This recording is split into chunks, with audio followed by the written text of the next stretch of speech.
Bonjour à toutes et à tous, bienvenue pour cette nouvelle vidéo intitulée Jésus-Christ pleura. Nouvelle vidéo intitulée Jésus-Christ pleura. Donc oui, Dieu s'est fait chair par Jésus-Christ.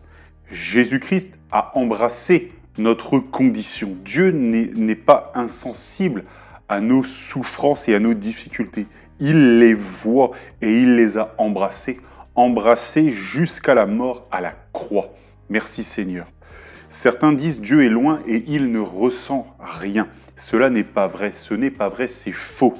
Dieu voit nos souffrances, Dieu voit nos difficultés et cela l'affecte directement. Il est notre Père, il a des sentiments et face à un enfant qui souffre, lui aussi il est affecté. Notre papa sur la terre souffre.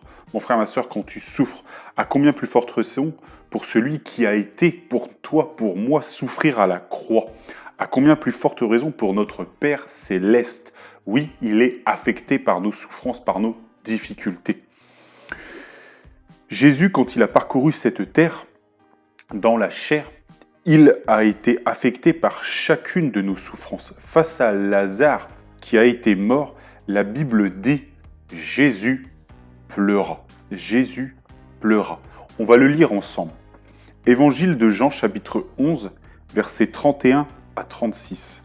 Évangile de Jean, chapitre 11, versets 31 à 36. Les fils qui étaient avec Marie dans la maison et qui la consolaient, l'ayant vue se lever promptement et sortir, la suivirent, disant « Elle va au sépulcre pour y pleurer ». Lorsque Marie fut arrivée là où était Jésus et qu'elle le vit, elle tomba à ses pieds et lui dit « Seigneur, si tu avais été ici, mon frère ne serait pas mort. » Jésus, la voyant pleurer, elle et les Juifs qui étaient venus avec elle, frémit en son esprit et fut tout ému. Et il dit « Où l'avez-vous mis ?» Seigneur, lui répondirent-ils, « Viens et vois. » Jésus pleura. Sur quoi les Juifs dirent « Voyez comme il l'aimait. » Jésus est venu. Il est venu voir la famille de Lazare et notamment ses deux sœurs. Et quand il voit la souffrance de la perte de leur frère, de leur oncle, etc., cela va toucher le cœur de Dieu, le cœur de Jésus-Christ. Les Juifs qui étaient avec Marie pleuraient. Alors Jésus-Christ a été touché par toute cette souffrance. La Bible dit que Jésus frémit en son esprit et qu'il était, la Bible nous dit, tout ému. Il frémit en son esprit et fut tout ému. Et la Bible ajoute, Jésus-Christ pleura. Mon frère, ma sœur, Jésus-Christ ne s'en fiche pas de toi et de ta situation. Il ne s'est pas fichu de la situation de la famille de Lazare, mais il l'a délivré. Il a changé cette peine en joie et il changera ta peine en joie au nom de Jésus-Christ. Alléluia. Il a fait sortir Lazare du tombeau et la joie est revenue dans sa famille. La Bible dit, Jésus pleura. Dieu n'est pas comme nous. Il voit bien au-delà du tombeau de Lazare, lui. La famille de Lazare voyait un tombeau et il voyait dedans le corps de Lazare. Mais Dieu, lui, voit au-delà de tout cela. Il voit au-delà de l'absence de Lazare ici. Parce que Jésus-Christ, lui, il voit l'âme de Lazare. Il voit que oui, Lazare a changé d'état, mais il le voit dans le monde invisible. Il voit son esprit. Alléluia. Jésus-Christ le voit, raison pour laquelle il a dit à ses disciples, avant d'arriver auprès de la famille de Lazare et d'être touché par leur souffrance et de pleurer, il a dit à ses disciples, Lazare dort, mais je vais le réveiller. Allons vers lui. Alléluia. Donc nous le voyons, cette fois-ci à l'évangile de Jean, toujours chapitre 11, mais cette fois-ci avant, du verset 11 au verset 16. Et nous le lisons. Évangile de Jean, chapitre 11, versets 11 à 16. Après ces paroles, il leur dit, « Lazare, notre ami, dort, mais je vais le réveiller. » Les disciples lui dirent, « Seigneur, s'il dort, il sera guéri. » Jésus avait parlé de sa mort, mais ils crurent qu'il parlait de l'assoupissement du sommeil. Alors Jésus leur dit ouvertement, « Lazare est mort. Et à cause de vous, afin que vous croyiez, je me réjouis de ce que je n'étais pas là, mais allons vers lui. » Sur quoi Thomas, appelé Didyme, dit aux autres disciples, « Allons aussi, afin de mourir avec lui. » Jésus-Christ nous dit ici que Lazare dort. Notre ami dort, mais je vais le réveiller. Jésus-Christ compare la mort à un endormissement, finalement, de la chair.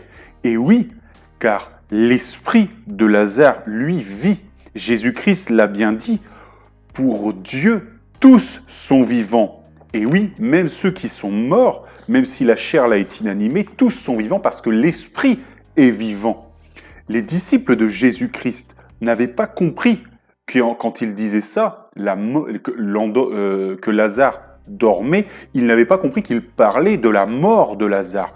Ils pensaient vraiment que Jésus-Christ allait finalement le réveiller en lui imposant les mains, par exemple, parce qu'il était juste allongé sur un lit et malade pour Lazare. Ils pensaient cela. Et là, Jésus-Christ le dit bien, Lazare est mort. Lazare est mort. Et il dit, allons vers lui. Dans la vie, des choses ne s'expliquent pas, elles se vivent. Et Jésus-Christ voulait montrer cela à ses disciples afin qu'ils comprennent que la mort n'est qu'un nouvel état dans notre vie. Alléluia. Je ne parle pas de la seconde mort ici, ça c'est autre chose.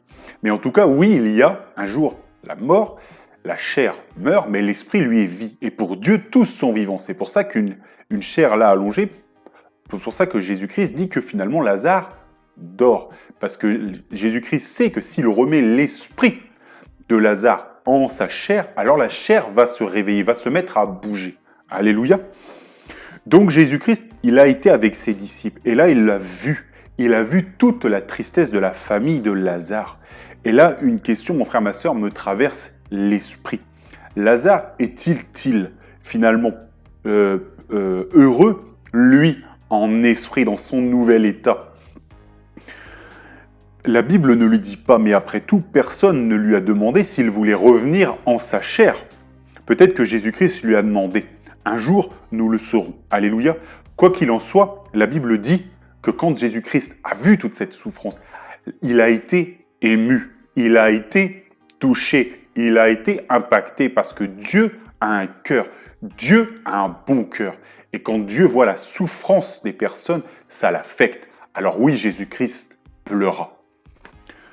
Et quand les gens ont vu Jésus-Christ qu'il pleurait, ils ont dit « Voyez, voyez comme il l'aimait ». Les gens pensaient que Jésus-Christ était triste car Lazare était mort.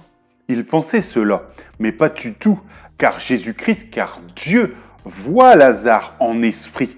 Donc Dieu n'a pas perdu Lazare, parce que pour lui, Lazare est toujours vivant. Alléluia.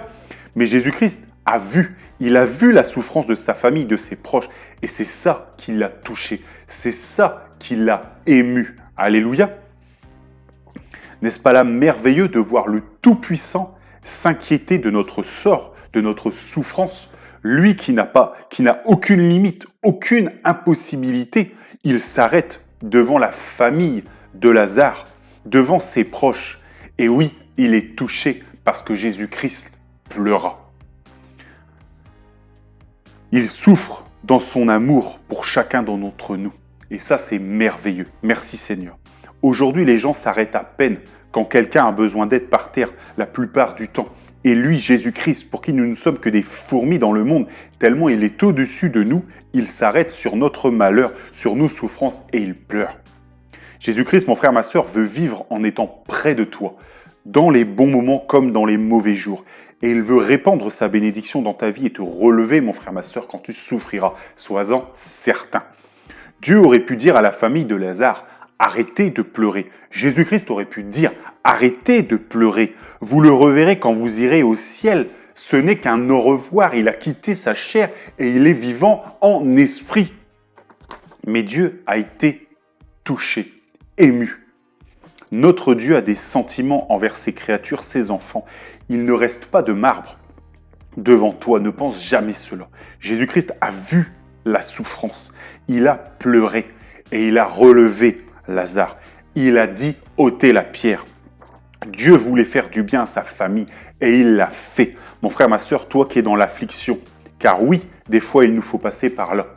N'oublie pas, Dieu ôtera la pierre de tes problèmes, de ta souffrance, au nom de Jésus-Christ, comme il a ouvert le tombeau de Lazare. Alléluia.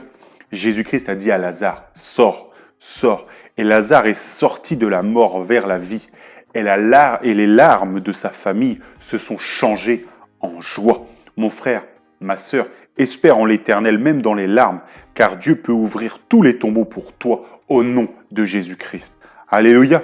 Donc Jésus-Christ, il voit Lazare et il voit sa famille qui pleure parce que sa famille, elle ne peut plus le voir et entrer en contact avec lui parce qu'il est dans le monde invisible. Il est en esprit et face à leur souffrance, face à leur désespoir, Jésus-Christ, il a été touché et il a décidé d'essuyer les larmes sur leurs joues en leur rendant Lazare.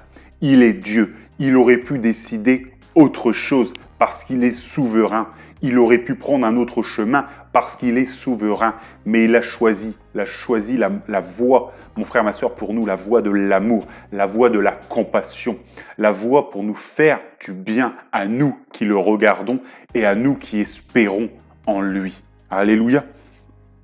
Jésus-Christ, il a vu la souffrance du paralytique depuis 38 ans et cela l'a touché.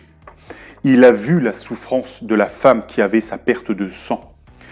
Il a vu Bartimée qui l'implorait, qui était aveugle et qui voulait voir. Et Jésus-Christ les a soignés. Jésus-Christ les a guéris. Jésus-Christ les a relevés. Jésus-Christ a changé leur souffrance en joie. Il a séché les larmes qui coulaient sur leurs joues. Alléluia. Dieu voit nos souffrances et nos afflictions. Et oui, il a des sentiments et parfois il pleure. Il pleure parce qu'il nous aime. Ne l'oublions jamais. On a tendance à sous-estimer cela, son amour, mais il ne faut jamais le faire, ça dépasse toute notre compréhension. Que Dieu vous bénisse dans le nom de Jésus-Christ et que toute la gloire lui revienne.